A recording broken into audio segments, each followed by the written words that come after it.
네, 안녕하세요 여러분, 쌤초입니다. 디지털 에셋 매스 시리즈 27강 시작하도록 하겠습니다. 자, 새로운 토픽으로 들어왔습니다. 자, 이제 27강부터 선생님과 공부하게 될 내용은 Problem Solving and Data Analysis 라고 하는 섹션인데요. 자, 이 내용은 사실 우리가 Statistics라고 하는 부분과 Probability라고 하는 부분이 대표적인 컨셉으로 들어가 있는 에셋 매스의 새로운 어떤 섹션이 됩니다. 자, 제목을 일단 한번 크게 선생님이 써보도록 할게요. 자, 어떻게 문제가 나와 있냐면 문제를 해결하는 방법, 자, 그리고 데이터를 분석하는 방법이라고 하는 게 큰 어떤 토픽의 섹션의 이름이 되어 있어요. 자, 방금 전에 이야기했듯이 이러한 섹션은 지금 뭘 포함을 하고 있냐면 우리가 흔히 이야기하는 어떤 kind of subject, statistics라고 하는 부분, statistics, 네, 그리고 이제 probability라고 하는 부분, 이런 부분이 들어가 있는 컨셉의 내용이 바로 이 토픽이 되겠습니다. 자, 그래서 선생님이 지금 제일 먼저 전체적인 큰 토픽에 대한 디테일한 이론들을 설명하기 전에 설명의 시작을 조금 텍스트와는 다르게 이런 걸로 한번 시작해 보고 싶습니다. 자, 우리가 도대체 여러분 스태티스틱스라고 하는 것을 배우는 이유가 무엇이냐. 자, 여기서 이제 한번 이론 설명을 시작해 보는 팩터로 가져볼 텐데요. 이런 내용들이 사실 텍스트북에는 나와 있지 않지만 지금 선생님이 요약해주는 이 부분의 내용의 흐름을 여러분이 쭉 이해하다 보면 SAT 매스에서 공부하는 이 섹션에서 요구하는 내지는 출제되는 팩터들이 어떤 팩터들이 포함되어 있겠구나 라고 하는 것을 어떤 이 스토리 라인상에서 다 발견을 할 수 있게 됩니다. 자, 여러분 일단 스태티스틱스라고 하는 것은 우리가 어떤 일종의 kind of study, subject, 그죠? 어떤 과목의 일종이라고 생각을 할 수도 있는데 사실 이 statistics라고 하는 것은 엄밀하게 얘기하면 우리가 뭐 science라든지 뭐 biology라든지 뭐 mathematics라든지 이런 어떤 subject의 이름이 아니에요. 엄밀하게 이야기하면. 자, 여러분 이 statistics라고 하는 게 무엇일까? 자, 요거를 이제 한번 오늘 선생님 설명을 들으면서 발견을 해보시는 시간을 갖기를 바래요. 자, 이 스태티스틱스라고 하는 부분을 공부하는 이유는 우리가 어떤 현상, 어떤 그 전체의 인포메이션을 갖고 있는 population, 이거를 여러분 whole data라고 하거든요. whole data. 전체의 데이터셋을 갖고 있는 이 population 셋의 인포메이션을 우리가 estimation 하기 위해서 statistics라고 하는 걸 배워요.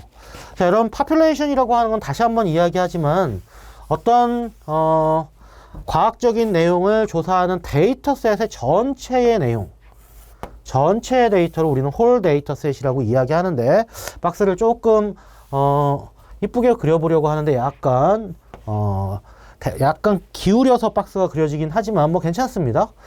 자, 우리가 이 population이라고 하는 부분을 전체적인 인포메이션, 요거를 알지 못하는 경우가 거의 대부분일 거예요. 그죠? 물론 이제 과학이 발달함에 따라서 여러 가지 이제 뭐 AI라든지 빅데이터를 분석하는 툴이라든지 이런 것들이 이제 계속 발전해 오고 있습니다만 그래도 사실 이 파퓰레이션 자체의 정확한 정보를 우리가 딱 이건 100%, 100% 되게 퓨얼리한 완벽한 정보다, 퍼펙트한 정보다 이렇게 알 수 있는 경우는 거의 없습니다. 그래서 이 population이라고 하는 부분에 명확한 정보를 알 수 없기 때문에 이 부분을 어떻게 하냐면 이 population의 일종인, 그죠? 한 부분인 샘플이라고 하는 걸 우리가, 그죠? 이렇게 따로 조사를 하게 되죠. 그 이유는 뭐냐면 이 population에 해당하는 데이터가 어마무시하게 굉장히 큰 데이터셋을 갖고 있는 경우가 거의 대부분이기 때문에 그렇죠. 예를 들면 전 세계 인구의 뭐 예를 들어서 평균 키를 조사하고 싶다. 여러분 전 세계 인구는 어마무시하잖아요. 그죠? 그 키를 한 사람 다 조사해서 그 전 세계 인구의 평균, average height에 해당하는 걸 계산하는 것 자체는 사실 경제적으로 돈이 엄청 많이 들고, 그죠?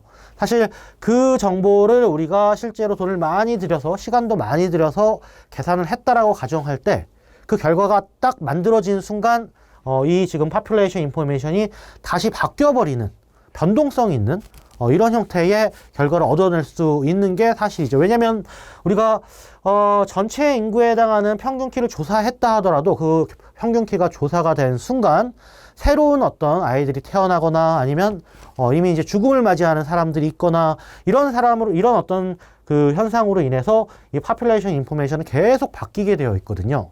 자, 그렇기 때문에 이제 사실 population information이라고 하는 게 정확히 얼마다라고 하는 것을 조사하기는 굉장히 어렵고, 따라서 우리는 어떻게 하냐면 이 population set의 일부분에 해당하는 샘플의 데이터를 갖고 이 부분의 정보를 대신 조사를 하게 됩니다. 자, 여기서 여러분 바로 선생님이 아까 질문한 statistics라고 하는 것의 의미가 드러나는 거예요. 자, 이렇게 샘플 데이터로부터 얻어진 인포메이션을 우리는 어떤 과목의 이름이 아니라 통계적인 어떤 데이터를 대신하는 정보량이다 라는 의미로 statistics라고 하는 걸로 부르는 겁니다. 그래서 이 statistics라고 하는 샘플로부터 얻어진 정보로부터 다시 어떻게 원래의 population, 그죠? population의 실제 데이터가 갖고 있는 인포메이션, 요거를 사실 전문 용어로는 파라미터라고 하거든요. 파라미터. 이 파라미터라고 하는 부분의 값 자체를 estimate 하기 위한, estimation 하기 위한 목적으로서 우리는 statistics라고 하는 것을 공부한다. 이렇게 여러분 대답을 하면 누군가가 이제 statistics를 공부했을 때에 대한 목표가 무엇이냐고 물어봤을 때 여러분 이런 식으로 대답을 한다면 굉장히 수학적인 기반을 탄탄하게 하면서 공부를 해왔구나 라는 평가를 충분히 받을 수가 있습니다. 자, 그래서 이제 우리는 디지털 에세이 매스에서 Problem Solving and Data Analysis 라고 하는 부분에 대한 섹션을 공부하기 전에 Statistics라고 하는 부분의 공부하는 목적에 대해서 이야기를 했는데, 그러면 당연히 우리가 제일 먼저 관심을 갖게 되는 것은 뭐냐면 바로 이 데이터라고 하는 부분, 어떤 데이터들을 우리는 시험에서 공부하고 다루게 되겠냐라고 하는 것을 먼저 여러분 문제를 풀면서 배워야겠죠, 그죠? 그래서 이제 다음 페이지 3.1에 해당하는 부분을 보면 The Type of Data라고 하는 제목으로 이제 이 지금 큰 토픽이 시작이 됩니다. 자, 그래서 이제 이 3.1에 해당하는 부분에 대한 부분을 선생님이 축약해서 이게 어떤 플로우 차트 형태로 선생님이 설명을 드려보도록 하겠습니다. 자, 일단은 데이터에 대한 종류가 뭐가 있냐? 자, 데이터라고 하는 거는 크게 이렇게 두 가지로 나뉜다 라고 알려져 있습니다. 자, 데이터라고 하는 거는 첫 번째 카테고리컬 데이터라고 하는 것과 카테고리컬 데이터, 자, 그리고 두 번째 누머리컬 데이터라고 하는 걸로 나뉘게 된다. 누머리컬 데이터. 자, 이 두 개의 차이점은 아주 간단해요. 자, 우리가 population의 일부분인 샘플 데이터를 그죠? 다시 이제 크게 두 종류로 나눈 건데, 자, 이 샘플 데이터 중에 카테고리컬 데이터라고 하는 거는 쉽게 얘기하면 얘는 숫자로서 표현이 불가능한 데이터, 그러니까 숫자로 나타낼 수 없는 데이터를 얘기하는 거죠, 그죠? 그래서 이거는 이렇게 이야기할 수 있어요. 넘버라고 하는 이 말 그대로 숫자로서 표현이 되지 못하는 어떤 데이터를 카테고리컬 데이터라고 한다. 그럼 당연한 얘기지만 요 지금 용어로부터 여러분 누머리컬 데이터라고 하는 거는 이 말과 반대가 되는, 바로 수치로 표현 가능한 데이터가 바로 누머리컬 데이터구나, 이렇게 이제 생각을 할 수 있겠고, 자, 그런데 누머리컬 데이터는 다시 두 가지로 나뉩니다. 자, 누머리컬 데이터라고 하는 건 디스크리트 데이터라고 하는 것과 그 다음에 컨티뉴어스 데이터라고 하는 걸로 나뉘어요. 자, 디스크리트 데이터, 컨티뉴어스 데이터, 이 차이점이 뭐냐? 자, 디스크리트 데이터 같은 경우에는 이 데이터의 모양이 홀 넘버 형태로만 표현 가능한 데이터를 우리는 discrete data라고 이야기한다. 여러분, whole number라고 하는 거는 natural number라고 하는 부분에 제로까지를 포함한 수를 우리는 discrete data, whole number라고 이야기했죠. 이렇게 whole number에 해당하는 부분으로만 데이터가 표현 가능한 것을 우리는 discrete data다 이렇게 이야기하고요. 자, continuous data라고 하는 거는 데이터의 범위가 이렇게 인터벌로 표시 가능한 데이터를 우리는 continuous data라고 이야기합니다. 요 지금 x라고 하는 값은 일반적으로 리얼 넘버의 한 종류인데 이 리얼 넘버에 해당하는 한 종류가 특정한 인터벌 안에 표현되는 이러한 형태의 데이터를 continuous data라고 이야기한다. 자, 예를 한번 들어볼게요. 여러분, 예를 들면 어떤 게 있을까요? 여러분 가족수. 당신의 가족은 몇 명일까? 당신을 포함해서 누군가가 여러분한테 물어본다면 여러분 이렇게 이야기할 수 있겠죠. 우리 집 가족은 엄마 있고요. 아빠 있고요. 저 있고요. 일단은 3명인데 가만히 있자. 어머나, 선생님, 엄마 뱃속에 동생이 생긴 것 같아요. 동생이 생겼는데 지금 대략 한 4, 5개월 정도 됐다고 하니까 0. 한 몇 명 이렇게 얘기하지 않죠. 그죠? 가족수라고 하는 것은 여러분 데시멀로 표시가 불가능합니다. 그죠? 뱃속에 있는 동생도 하나의 가족으로 카운팅을 해요. 그죠? 그래서 뱃속에 동생이 있다 그러면 엄마, 아빠나 그리고 뱃속에 있는 동생 이렇게 4명 표시를 하죠. 이런 식으로 방금 전에 말씀을 드렸듯이 whole number, 그죠? 제로를 포함한 내추럴 넘버로 표현이 가능한 데이터를 discrete data라고 이야기합니다. 자, 그에 반해서 continuous data 같은 경우에는 대표적으로 무엇이 있을까? 여러분이 이야기할 수 있는 것 중에 뭐 예를 들면 키나 몸무게 같은 데이터. 자, 이런 거는 여러분 대표적인 continuous data가 될 거예요. 예를 들어서 누군가가 당신의 키가 얼마나 되냐라고 물어봤을 때 내 키는 대략 172 정도 돼요 라고 하는 것은 거의 almost value가 되죠. 그죠? 예측치. 그죠? 완벽한 값이 아니라 계략적으로 이 정도 된다라고 하는 걸 이야기하는 거예요. 그죠? 그래서 이 키라고 하는 부분을 만약에 굉장히 디테일한 데이터로 메저링 할 수 있는 어떤 기계가 있다라고 한다면 여러분의 이 키는 사실 172로 딱 끝나는 게 아니라 172.0348 정도에 해당하는 데시멀로까지 더 자세하게 표시할 수 있거든요. 그죠? 그래서 이 키라고 하는 수는 대략 172와 173 사이에 있는 어떤 값 정도에 해당하는, 그죠? 이 인터벌 안에 들어가는 데이터라고 볼 수 있습니다. 그죠? 자, 그래서 이렇게 이제 특정한 인터벌 안에서 표현 가능한 리얼 넘버로 표현 가능한 데이터를 우리는 continuous data다. 자, 이렇게 이야기를 하고요. 자, 또 다른 데이터의 종류가 있습니다. 자, 일단 한번 칠판이 전체적으로 노테이킹이 되어 있는 상황이기 때문에 한번 지우고 나서 설명을 드려보면요. 자, 데이터를 분석하는, 지금 계속 3.1에 해당하는 부분을 연결해서 설명하는 거예요. 데이터라고 하는 거는 discrete data와 continuous data로 나눈다. 이거 이제 설명을 했고, 하지만 데이터라고 하는 걸 또 다른 의미로, 자, 어떻게 구분을 지을 수도 있냐면, 자, 여러분 사실 책에 이런 내용들이 나와 있는데 선생님은 플로우 차트 형식으로 지금 정리를 해주고 있는 거예요. 그죠? 자, 유니베리어블한 데이터와 바이베리어블한 데이터. 바이베리어블, 네, 베리어블, 여기 지금 스펠이 살짝 틀렸기 때문에 수정을 할게요.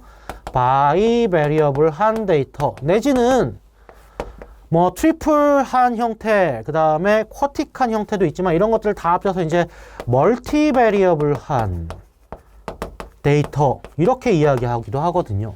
자, 이거는 뭐냐면 포함하고 있는 정보의 개수에 따라 데이터를 아는 겁니다. 예를 들면 유니베리어블 데이터라고 하는 건 유니라고 하는 말에서 알 수 있듯이 우리가 데이터를 수집할 때 유일하게 원 인포메이션, 하나의 데이터만 수집한 데이터셋을 우리는 유니베리어블이라고 이야기하는 거예요. 예를 들면 방금 전에 이야기했듯이 사람들의 키를 조사를 했다, 뭐 이런 거, 그죠? 자, 그에 반해서 바이베리어블 데이터라고 하는 건 뭐냐? 자, 바이베리어블 데이터라고 하는 거는 데이터를 수집할 때 한 종류뿐만의 데이터가 아니라 그것에 코레스폰딩 되는 다른 데이터도 우리가 같이 조사한 형태를 바이 베리어블이라고 하는 거죠. 이 바이라고 하는 말에서 여러분 알 수 있듯이 정보의 종류는 두 가지를 한꺼번에 수집하는 겁니다. 예를 들면 여러분 키하고 몸무게를 동시에 수집을 한다. 뭐 이런 경우 있을 수가 있잖아요. 그죠? 자, 여러분 이렇게 두 개의 데이터를 한 번에 수집한 데이터셋을 바이베리어블 한 데이터다. 이렇게 이야기하고, 자, 그럼 멀티베리어블 같은 경우에 예를 들면 뭘까요? 이거 이상을 수집하는 거죠. 그죠? 키라고 하는 것과 몸무게라고 하는 거, 그거 이외에 뭐 예를 들어서 사람의 나이를 같이 수집을 한다든지, 거기에 뭐 예를 들어 사람의 성별을 같이 수집한다든지, 자, 이렇게 가는 거예요. 그죠? 자, 이런 식으로 하나의 데이터 이상에 해당하는, 사실 두 개 이상이 되는 거죠. 두 개 이상에 해당하는 데이터를 한꺼번에 수집하는 데이터셋을 우리는 멀티베리어블 데이터셋이라고 이야기를 합니다. 자, 그런데 실제 이제 디지털 에셋 매스에서는 이 두 가지에 해당하는 상황, 즉 유니바이어블한 데이터와 유니베리어블한 데이터와 바이베리어블한 데이터, 이 두 가지가 실제 시험에서 출제가 되고, 이렇게 멀티베리어블한 상황 같은 경우에는 시험 범위에 들어가지가 않습니다. 그래서 이 두 가지를 집중적으로 이제 우리가 공부를 해보겠다. 이 두 가지에 대한 이론적인 요소를 공부를 해야겠다라고 하는 것을 여러분 파악을 할 수가 있을 거고요. 자, 그 다음에 이제 또 여러분 우리가 계속 연결해서 이야기를 해보면, 자, 우리가 결국은 스태티스틱스를 공부하는 내용으로부터 데이터에 대한 종류까지를 이야기를 했는데, 가만히 생각해보면 엄청나게 많은 데이터들을 갖고 있는 홀 데이터셋에 해당하는 파퓰레이션으로부터 어떤 특정한 샘플을 뽑는다. 특정한 샘플을 우리가 랜덤하게 뽑는다라고 하는 컨셉으로부터 사실 어떤 내용이 추가가 될 수 있냐면 바로 여러분이 잘 알고 있는 probability라고 하는 확률 개념이죠. 확률 개념. 그죠? 이 확률 개념이 SAT 매스에서, 디지털 에셋 매스에서 같이 출제가 됩니다. 자, 여러분 probability라고 하는 것도 사실은 여러분이 기본적인 형태의 어떤 그 theory나 property들은 이미 공부를 다 한 번씩은 해봤을 가능성이 높습니다. 자, 그러면 이제 이런 것도 선생님이 이 probability 부분만 다시 한번 우리 텍스트북에서는 이게 3번으로 나와 있지만 이걸 선생님이 별도의 어떤 노테이킹 형태로 다시 정리를 한번 해보도록 하겠습니다. 자, 여러분 probability라고 하는 것은 방금 전에 말씀을 드렸듯이 전체에 해당하는 population set, 이 population set을 우리가 다른 말로는 universal set이라는 말로도 쓰거든요. universal set. 이 universal set에 해당하는 일레먼트의 개수를 이런 식으로 표기하기도 해요. 유니버셜 셋 안에 들어있는 전체의 일레먼트들의 개수. 그래서 여기서 여러분 어떤 특정한 샘플을 우리가 원하는 샘플, 요걸 이제 n of a라고 할게요. 요 같은 경우에는 이제 우리가 원하는 어떤 집합 안에 들어간, 어떤 셋 안에 들어간 일레먼트의 개수라는 의미로 파악을 하죠. 그래서 여러분 잘 알고 있다시피 만약에 전체에 해당하는 이 유니버셜 셋에서 우리가 원하는 형태의 샘플을 뽑아낼 수 있는 probability를 구해라 라고 한다면, 이건 당연한 얘기지만 어떻게 되나요? 이 우리가 원하는 셋 안에 들어가는 샘플의 개수, 그죠? 이 데이터의 개수, 요것을 유니버셜 셋에 해당하는 개수의 값으로 나눠주게 됩니다. 그래서 사실 probability라고 하는 것은 우리가 이렇게 표시할 수 있는 거잖아요. 예를 들면 여러분 일반적인 어떤 레귤러 나이를 한번 딱 던진다고 생각해봐요. 그러면 이 나이에서 나올 수 있는 전체적인 데이터는 제로는 안 되죠. 그죠? 주사위를 던졌다라고 하면 1부터 정상적인 주사위라면 6까지밖에 안 나올 겁니다. 자, 그런데 우리가 얘를 던져서 뭘 얻기를 원하냐? 예를 들어서 multiple of 3, 그죠? 3의 배수. 요걸 선생님이 이렇게 쓸게요. x라고 하는 것은 3의 배수에 해당하는, 그죠? multiple of 3에 해당하는 일레먼트. 이게 이제 우리가 원하는 어떤 원소들의 모임이다라고 한다면 당연히 레귤러 다이를 한번 토스해서 이 멀티플 오브 3를 얻어낼 수 있는 프로바빌리티가 얼마냐? 그럼 당연한 얘기죠. 전체 6가지 중에 2가지, 3과 6에 해당하는 2가지의 경우에 대한 비율이 바로 이 이벤트가 나오기 위한 프로바빌리티다, 이렇게 이야기를 하죠. 그래서 자, 프로바빌리티에 대한 데피니션은 이렇게 된다. 이미 여러분 잘 알고 있는 내용일 거고, 자, 일반적으로 어떤 특정한 이벤트가 발생할 프로바빌리티는 여러분 제로와 1 사이에 해당하는 값 사이가 된다. 이것도 여러분 잘 알고 있을 겁니다. 그죠? 자, 그래서 만약에 P of A라고 하는 게 제로다. 이게 의미하는 건 뭐냐? 그리고 P of A가 1이라고 하는 게 의미하는 게 뭐냐? 이걸 누군가가 물어본다면 상당히 많은 학생들이 이런 부분도 대답을 할 수 있을 거라고 생각해요. 자, 이 경우에는 우리가 원하는 이벤트, 그죠? 이벤트 wanna occur, 우리가 직접 원하는 이 A라고 하는 이벤트가 발생하는 경우가 결코 존재하지 않는다. 그래서 never occur라고 이제 이야기할 수 있겠죠. 그죠? 그래서 probability가 제로가 된다는 얘기는 우리가 원하는 사건은 결코 발생하지 않는다. 그에 반해서 probability가 1이 된다는 얘기는 우리가 원하는 이벤트, 그죠? 이것 자체는 반드시 존재한다. 반드시 발생한다. 이렇게 이제 또 해석을 할 수 있을 거고요. 자, 이런 기호도 여러분 본 적 있을 겁니다. 지금 선생님이 이야기하는 것들만 사실은 SAT, 마스에서 다루기 때문에 한번 여러분이 알고 있는 내용이라 하더라도 한번 집중을 잘 해서 설명을 들어보길 바래요. 자, 이 A라고 하는 값에 선생님 대시드를 했어요. 대시드.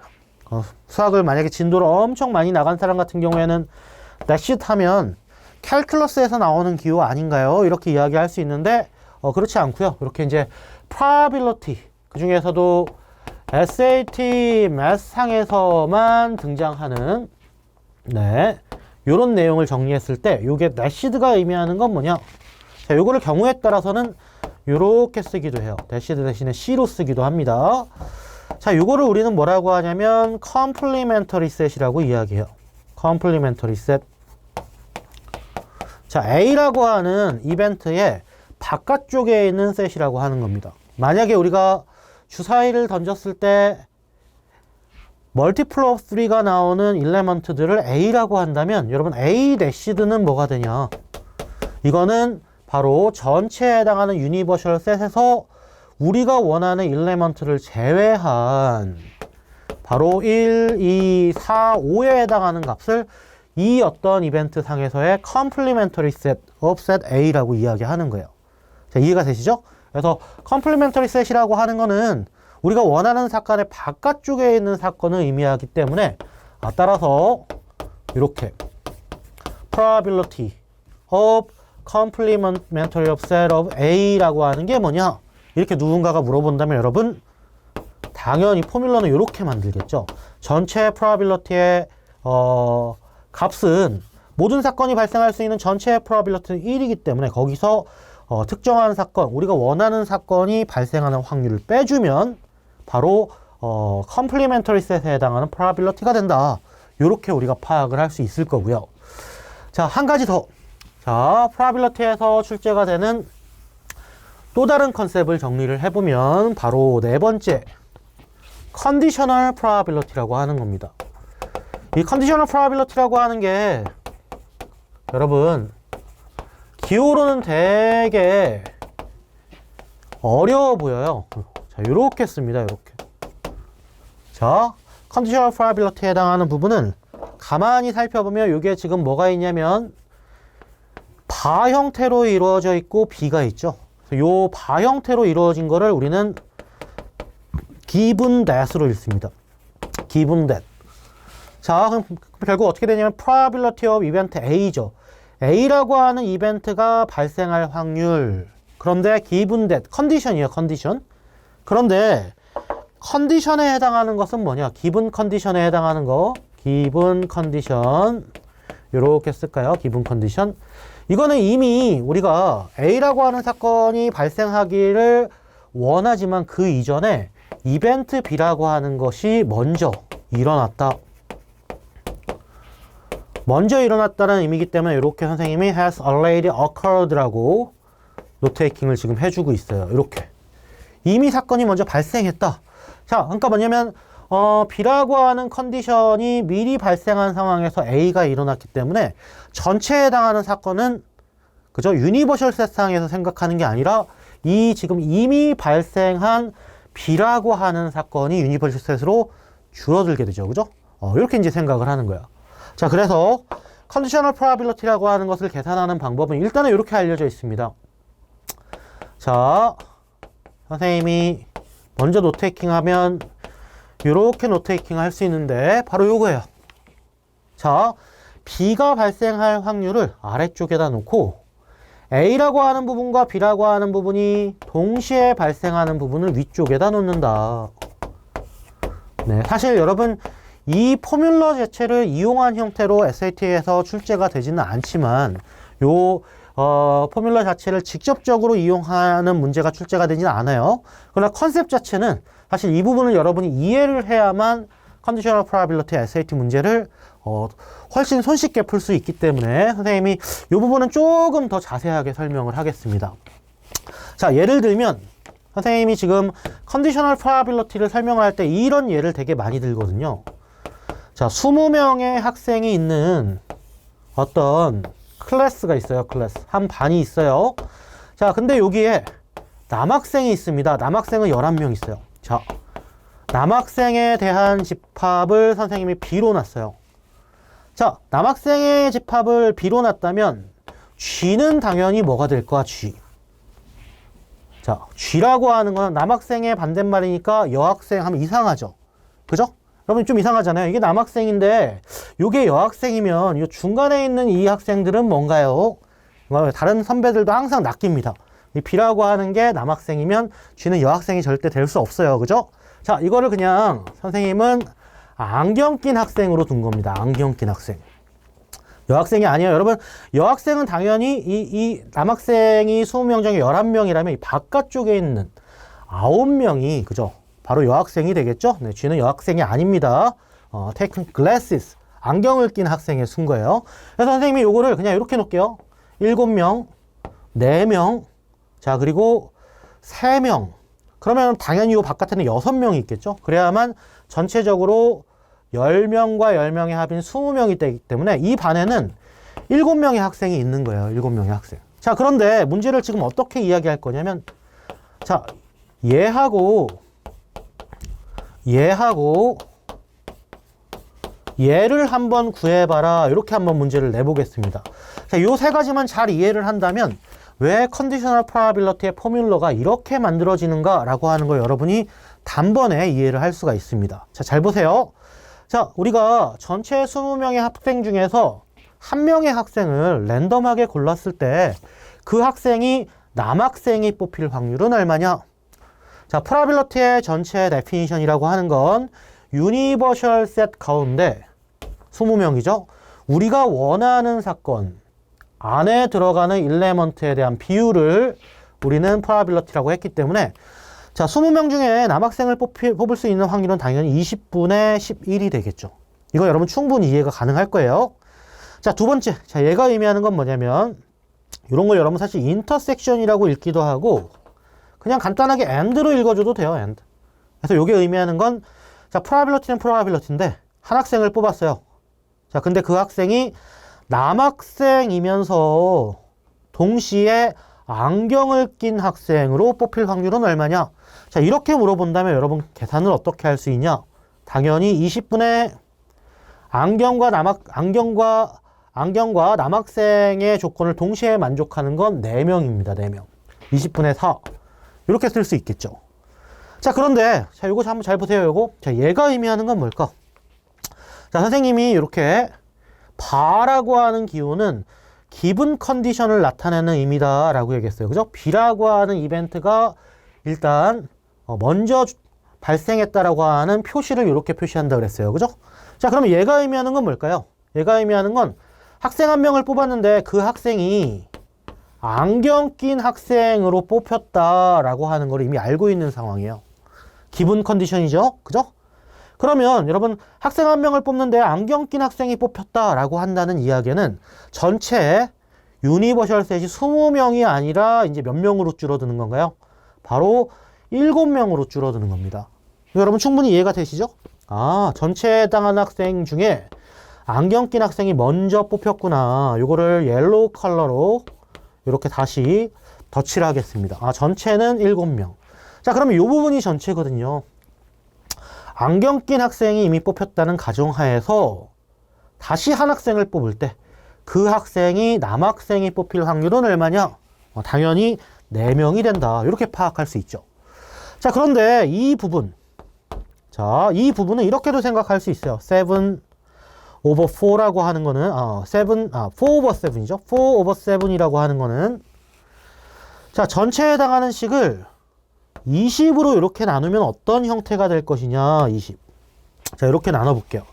자, 여러분, 이게 뭘까요, 요거? 그리고 요게 뭘까요? 요거. 자, 여러분, 요거 같은 경우에는 사실 여기서 써주지는 않았지만, 우리가 만약에 이걸 계산해봐라 라고 하면, 전체 학생 중에 안경 낀 학생에 대한 프로바빌리티이기 때문에 20분의 7로 계산을 할 수 있거든요. 이거는 그냥 순식간에 여러분 이해가 가능하죠. 요게 의미하는 건 전체 학생 중에 안경 낀 학생을 뽑을 확률인데 요 부분이 바로 이 값과 같다라고 하는 거 알 수 있죠. 아, 그래서 얘는 아래쪽에 probability of glasses가 들어간다. 이렇게 생각할 수 있고, 자, 20분의 4라고 하는 건 여기 나와 있네요, 여기. 아, 이 20분의 4가 의미하는 거는 남학생이면서 동시에 안경 낀 학생을 뽑을 확률과 동일하구나. 자, 이렇게 생각을 할 수 있습니다. 자, 그러니까 우리가 결론적으로 위에다 다시 한번 써보면, 자, 이런 컨디셔널 프로바빌리티는 이 기본 컨디션에 대한 확률이 아래쪽으로 들어가고, 여기 여러분 보이시죠? 그리고 요 두 가지가 동시에 발생할 프로바빌리티, 이거를 여러분 인터섹션으로 쓰기도 하고 AND로 써도 된다고요. 이게 위쪽으로 들어간다. 그러므로 자, 여러분 이러한 논리에 따르면 요 컨디셔널 프로바빌리티의 포뮬러는 논리적으로 충분히 성립하겠다라고 하는 것을 여러분 추론해낼 수가 있을 겁니다. 자, 엄밀한 증명은 아니지만 이러한 상황처럼 우리가 디덕션을 하면 이 컨디셔널 프로바빌리티에 해당하는 포뮬러는 어려운 공식이 아니다라고 하는 것을 단번에 여러분 이해를 하셨을 거라고 생각을 합니다. 자, 다시 한번 이야기하지만 이 컨디셔널 프로바빌리티의 이 어떤 구체적인 포뮬러를 사용하는 문제는 디지털 에세이스트에서는 출제가 되지 않아요. 그러나 선생님이 말씀드리고 싶은 것, 자, 기본 컨디션이 나와 있는 경우에는 유니버셜 셋에 해당하는 이 부분이 어떻게 된다? 그죠? 유니버셜 셋에 해당하는 부분이 줄어들게 된다. 전체 20이 아니고 이런 식으로, 그죠? 이런 식으로 7 같은 수로 줄어들었듯이 이 기본 컨디션 안에 해당하는 전체의 개수가 유니버셜 셋이 된다 라고 하는 걸 강조를 드릴게요. 자, 이러한 컨셉이 SAT 매스에서 프로바빌리티 형태로 출제가 될 것이다 라고 하는 것까지 오늘 선생님과 공부를 해봤습니다. 자, 이제 전체적인 이론 설명이 끝났어요. 여러분 지금 선생님이 오늘 공부한 내용 스태티스틱스와 프로바빌리티를 기반으로 한 데이터 애널라이즈 문제들 쭉쭉 한번 여러분이 먼저 풀어보시는 것을 다시 한번 강조드리면서 오늘 수업 마치도록 하겠습니다. 다음 시간에 선생님과 문항풀이 바로 시작해 보시죠. 여러분 수고 많으셨습니다.